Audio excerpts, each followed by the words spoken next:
ताज़ा तरीन खबर से आपको आगाह करें कि उमरकोट मीरपुर खास रोड पर रिक्शा ड्राइवर ने अपनी हाजिर दिमागी से करोड़ों रुपए मालियत के पेट्रोल पंप को जलने से बचा लिया है। वाकई की सीसीटीवी फुटेज A1 टीवी ने हासिल कर ली है।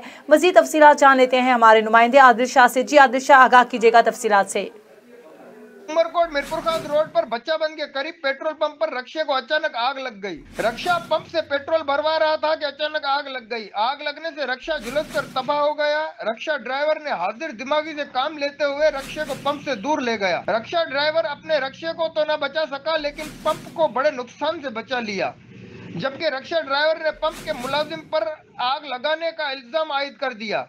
दूसरी जानिब पुलिस का कहना है सीसीटीवी कैमरे के मुताबिक आग खुद ब खुद लगी, मुलाजिम बेकसूर है। जी